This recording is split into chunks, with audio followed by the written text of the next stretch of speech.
Good day, everyone out there. This is a comedy podcast brought to you by Lovdev Barpega. The name of it, it's a crazy little thing called Lovdev. Today's episode is 151. Jesus is a Capricorn.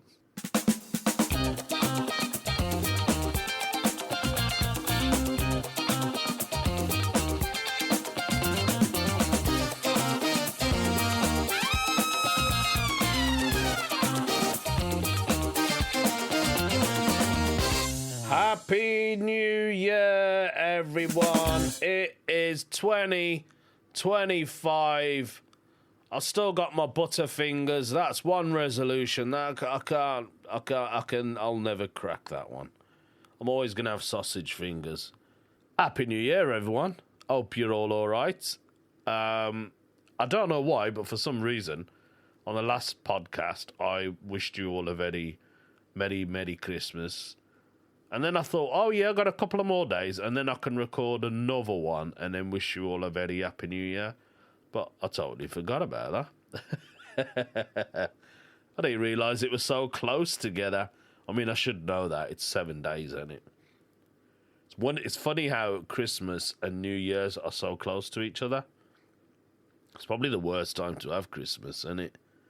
So whatever that Pope's name was, who chose Christmas Day on the 25th of December, made a massive error, didn't he? Unless he'd done it on purpose. Now, some of you are probably out there thinking, no, Jesus was born on Christmas Day. Technically, he wasn't. Google it if you don't believe me. Jesus was born. No one knows when he was born. Well, I reckon it was around the summertime. I said to my wife once, I said, oh, Jesus is a Capricorn, you know. Until I found out he wasn't actually born that day. He was chosen by the Pope, as I said. But anyway, I hope you all had a lovely Christmas. Felt like that was ages ago now, doesn't it? Hope you had a lovely Christmas. I went on a Boxing Day sale straight after Christmas Day. We thought, let's take the kids out. Where should we go? Town. And my daughter was moaning because we caught the bus into the city centre of Birmingham. She was like, Dad, why don't you just drive, man? Why do we have to catch a bus? I'm like, trust me, we ain't going to get parking there, not on Boxing Day. It's been a long time since I've done Boxing Day sales. I remember I used to work and I used to take the clients with me shopping. They hated it. Used to be jam-packed. I'd have 2 or 3 of the lads with me.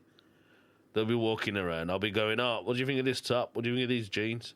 I did go shopping. I bought a couple of clothes. I went to one store. That was it. River Island. Didn't go anywhere else after that. I just couldn't handle it, man. The queues, the crowds. Oh, God, it was awful.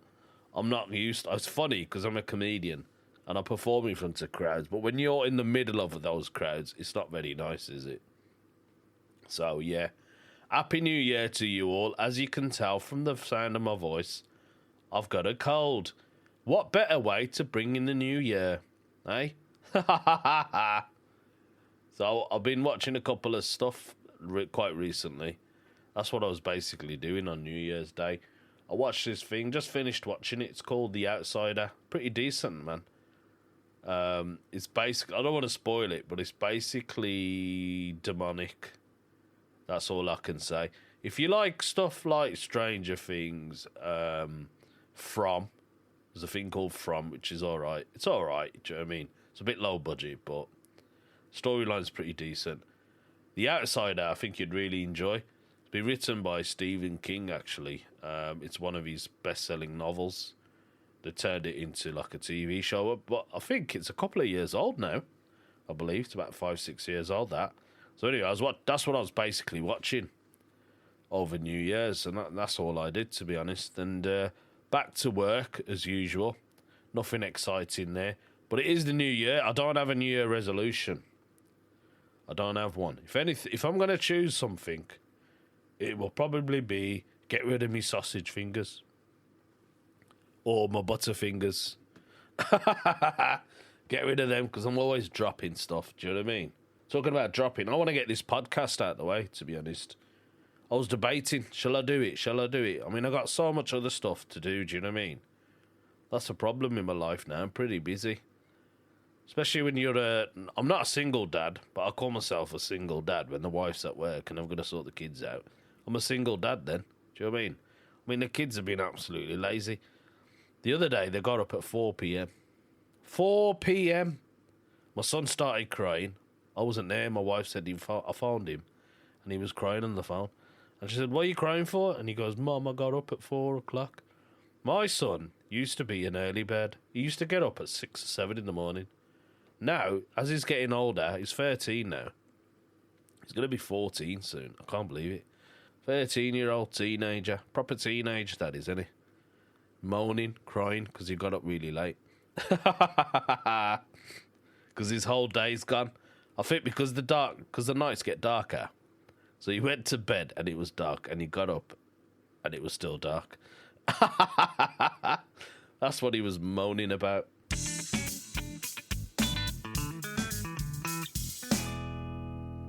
Because I don't want to edit and listen to my whole podcast, I'm just going to go all the way through with it.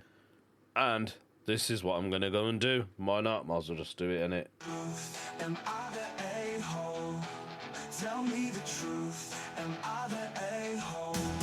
Tell me the truth. Am I the a-hole? That is what we're going to do.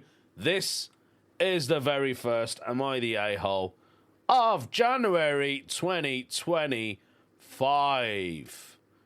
I believe it is American-based because of one of the words in the question, which has been put up by Alarmed Sorbet. The question he asks for everyone in the group of Am I the a-hole? He wants to know, for not giving my girlfriend my social security number so she can run a background check on me. Ha ha ha ha ha. What, does she work for the FBI, mate? How does anyone do a background check? Is that possible in the United States? So do we all have a unique number? Obviously, we're all numbers, aren't we, in the world? Whee, there's a conspiracy for you. So, yeah, can they do that in the States? You can't do that in the UK. I think the most you can do in the UK is probably Google someone. Google their name. Search for them on Facebook. That's probably what you can do here. We don't have a unique number to search. Unless you got a business. Usually I would search for a business because I get loads of emails, you know. I had one quite recently. I'm not going to say who they are. But they said, oh, we'd like you to... want you to plug us on your podcast because they reckon my podcast is good for their product. Now that's quite interesting considering I don't have many listeners. So I don't know why my podcast would be good at doing that.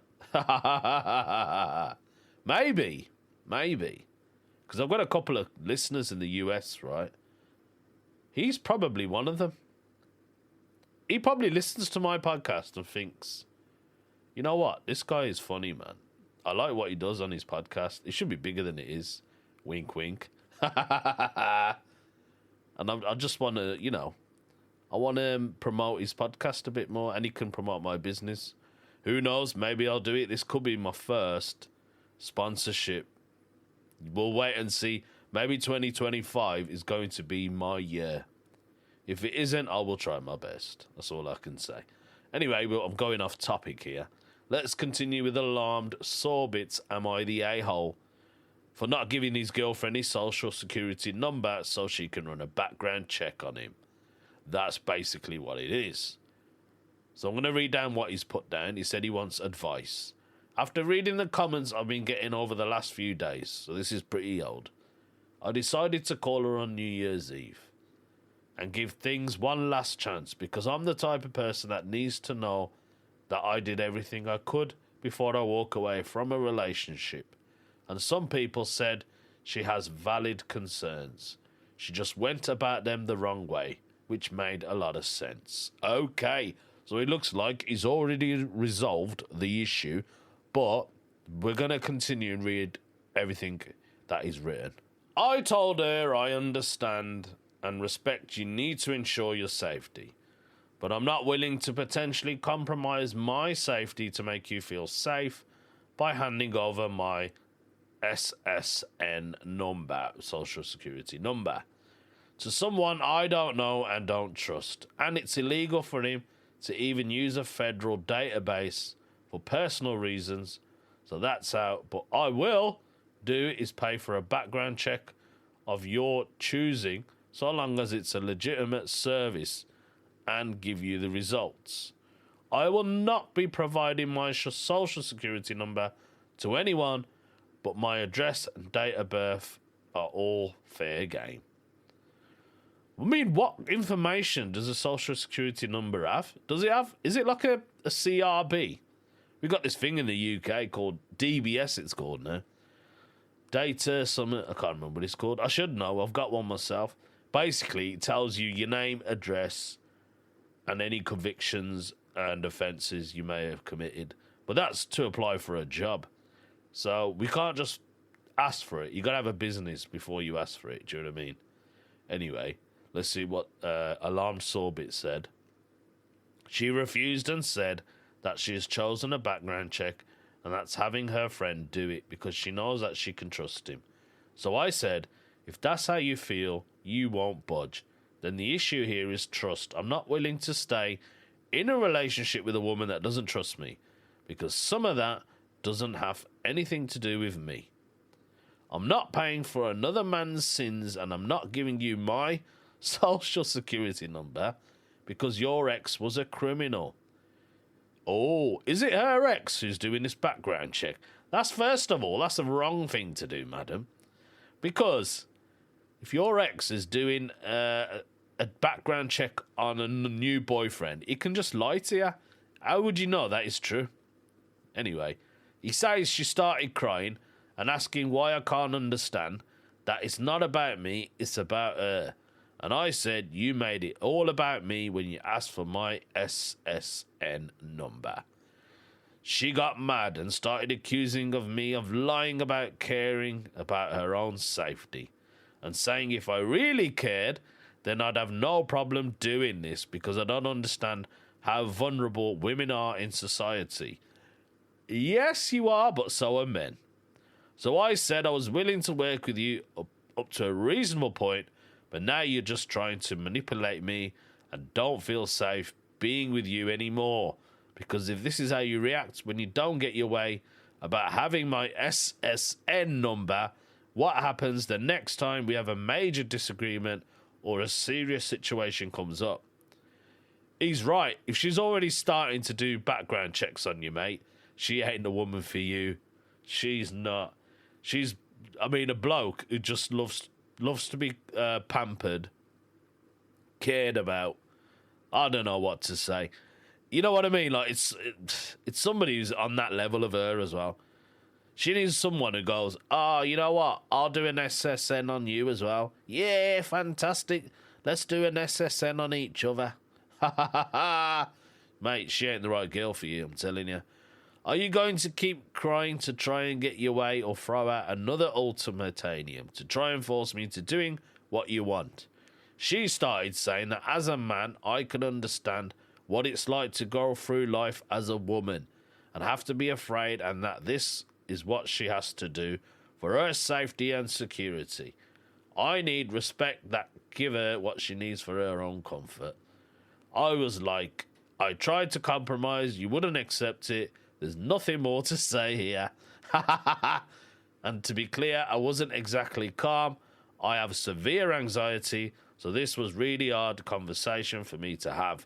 I was actively pacing around the house and sweating and forcing words out the entire time.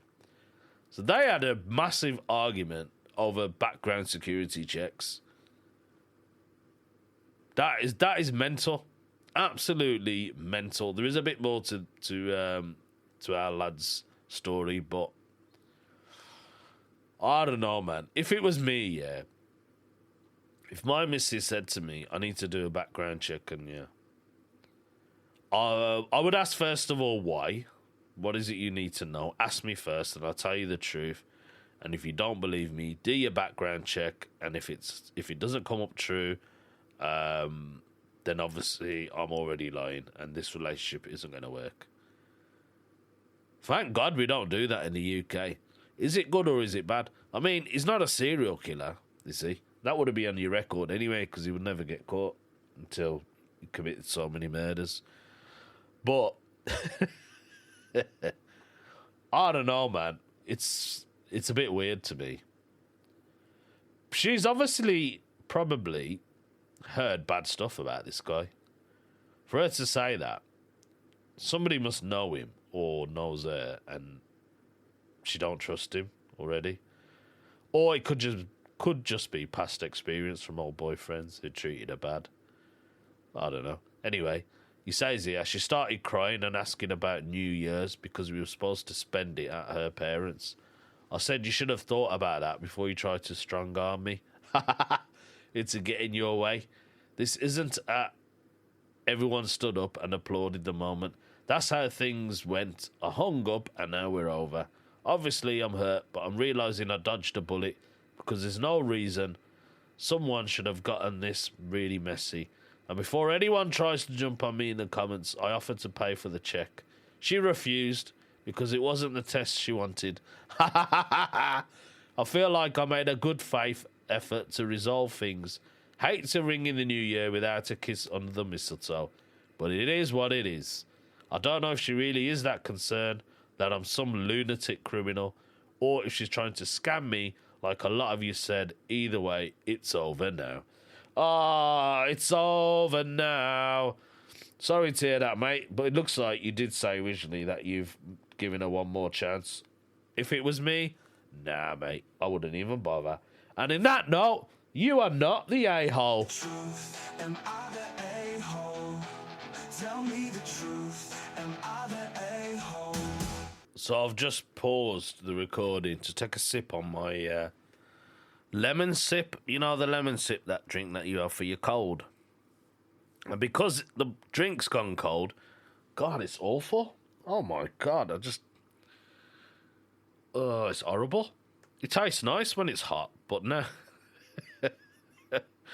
Oh God, I got this taste now in my mouth, and do you know what I mean? Like, I can't get rid of it. Well, I can actually. I got a bottle of water here that I could take a sip on.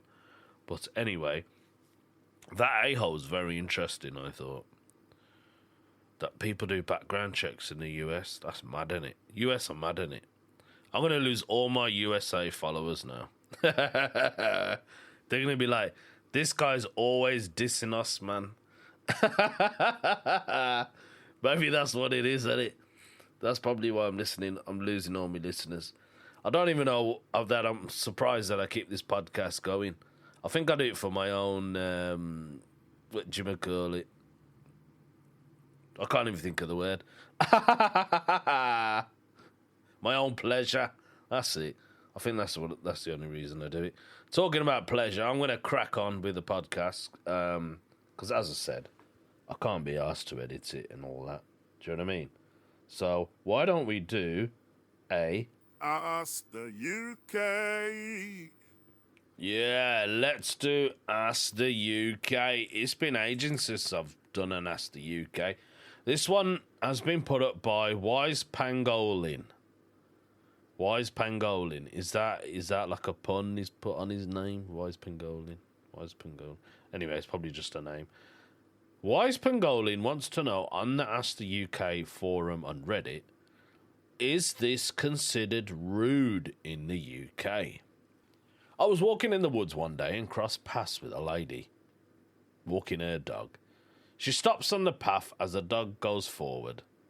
I know it is customary to say hello or give a nod of acknowledgement, but when one sees another in nature, I say, hello, and meet her gaze. She doesn't acknowledge me or reply. Anyway, I considered my social obligation done. However, when I pass her, she turns around and says sarcastically, thank you, no problem, with a shrug. In a split second, I realised she was probably expecting me to say, thank you for letting me pass. However, the pass was fairly wide, perhaps 3 or 4 people wide, so I didn't really need anyone to step aside or accept it. I really thought she was just stopping for a rest or to let her dog scramble in the bush. In any case, in that split second, I replied, "You're welcome," in a chippy and cheerful way, and walked on. I guess I was a little confused, defensive, and also enjoyed letting her think. Her point flew me above my head. If she was holding the gate open for me, or the path was indeed narrow enough, there is no question I would have expressed my gratitude. Ha ha ha ha. But I really want to know, what is the correct way of dealing with this? Am I the a-hole? Oh, he's asking is if he's the a-hole for doing that. I would say... I mean, the thing is, you said hello, innit? So... You could have said morning. I don't know what time it was of the day. You could have said morning, afternoon, evening. If the path was big enough for both of you, and she just wanted some attention, by the sounds of it. Maybe that's what it was, mate. She wanted attention. You didn't give it, or she felt that she was waiting for a thank you, and you still didn't give it. That's a bit like me. When I give way to people in a car, I always expect a thank you, a flash of the lights, a nod, a hand up, thanks. I never get it all the time, man. Sometimes I never... You know, like you think, oh, I'm going to be really nice and generous. The traffic's busy ahead. There's a car trying to pull into it. I'm going to give him way. And he'll go in and he won't say thank you or nothing. And you think, what an a-hole. What an absolute, complete a-hole. Couldn't even say thank you. I would say, mate, next time you see that lady, just say to her, morning, hello, you all right, thank you. Or even say thank you when she walks past you. That's what I would do, cheekily. Thank you. That's your worst enemy, innit? She's probably a Karen. By the sound of it, she sounds like a Karen. But she could be dead nice. I don't know, mate. I did like that question. I thought that was very funny. People are mad at it. I tell you what, TikTok's gone a bit crazy at the moment. There's this trend going on now. I don't know. Some of you probably seen it. All these drones and stuff that are going on in the sky. I don't know what's happening, man. Seriously, don't know what is going on. Now there's a trend on TikTok. It's called Dior Talk. First it was Dior bags. Then I was thinking, is Christian Dior involved with the aliens or something? There's something going on here. But then I realised Dior is a code for drones, I believe. I don't know what the full code is. I've been trying to look for it, and people just keep going, Dior tag, y'all go see the skies out there. You can go see them drones in the sky. They go follow you, man. I mean, that's supposed to be American, but it's probably a mix of both. So yeah, Dior Talk. The whole world has gone mad. Absolutely gone bonkers. Do you remember I was doing the, what was it called? The 10 best conspiracies, made up conspiracies on dumbest conspiracy theories of 24. That was it. And I got up to number 5, didn't I? And I said, I'll do the rest. Some of you probably thinking, oh, God, please don't do the rest. I'm going to do the rest. Yeah, why not? Okay, so let's do number 5. Trump was framed for McDonald's with an E. coli outbreak. Did I read this one? I can't even remember what number I got to. So it says here, if you remember Trump visited McDonald's this year, he performed a publicity stunt.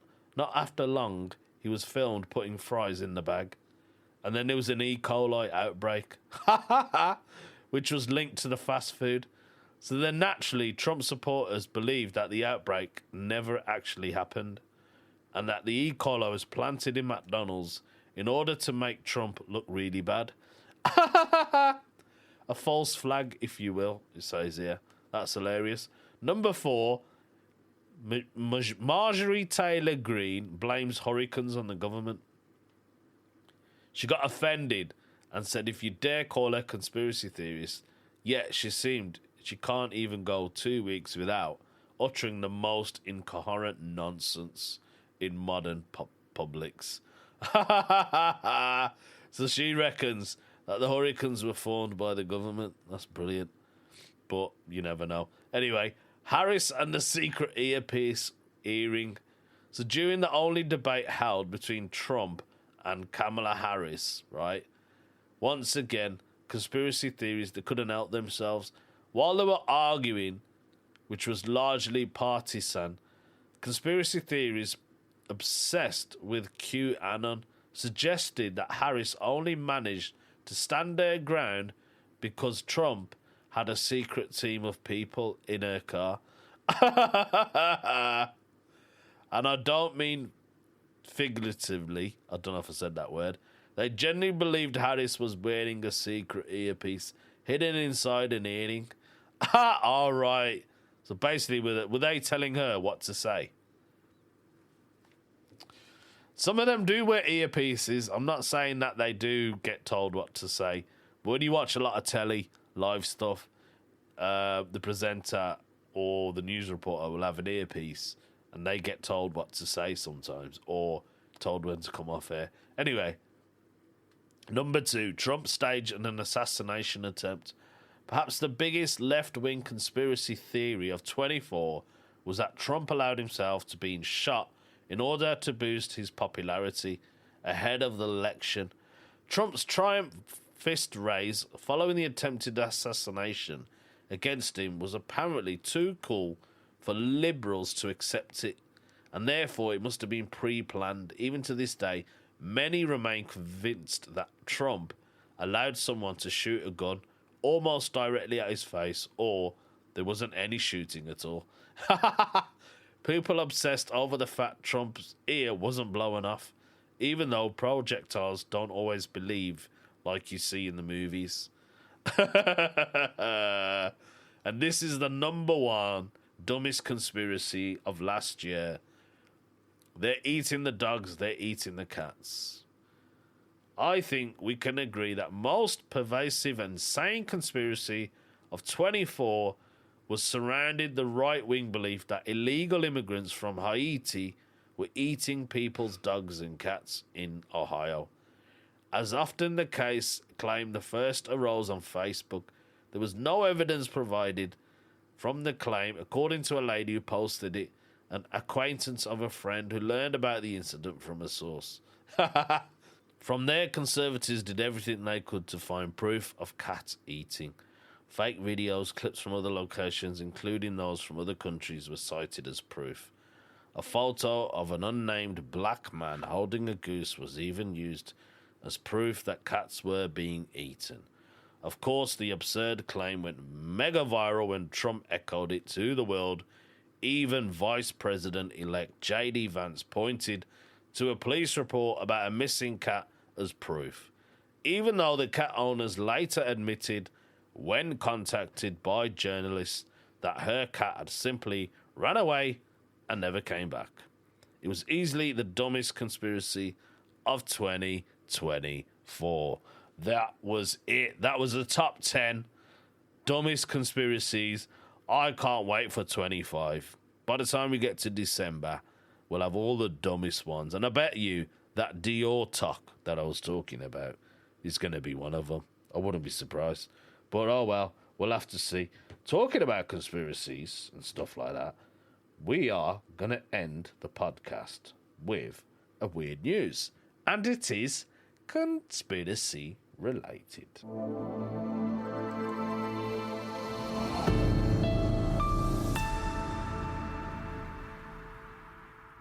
Two men are found dead while searching for Bigfoot. There, I told you, it is conspiracy related. Two men were found dead in a remote forest while searching for Sasquatch, who's also commonly known as Bigfoot, according to authorities in the Washington state. The two men from Portland, Oregon, were found dead after a 3-day search was launched on Christmas Day, after a family reported that the pair had not returned from a trip to the Gifford-Pinchot National Forest to search for proof of the mythical hairy forest-dwelling bipedal primate. The search involved over 60 volunteers searching with aircrafts and dogs in heavily wooded terrain and brutally cold weather conditions.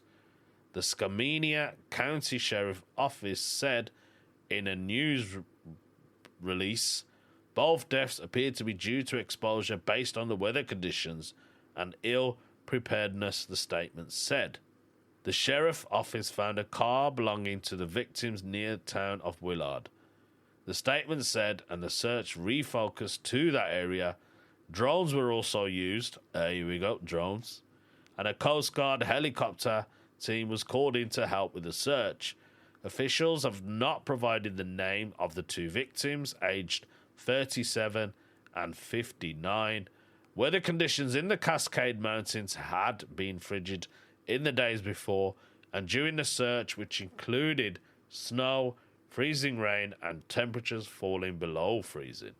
Rescuers have also had to battle high water levels in the rivers and fallen trees.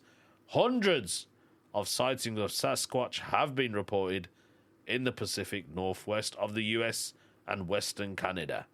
Alongside the Loch Ness Monster, the creature is one of the world's most famous cryptids, animals whose existence is disputed or obscinated by scientists. There have been so many alleged sightings of Sasquatch that some communities have taken measures to protect the hairy, mythic creature. In Skamania County, where the pair went missing, a person could get a year in jail or $1,000 fine. I don't know why I said pound. It's $1,000 fine if one of the folklore creatures is harmed. Ew. There we have it. Imagine that.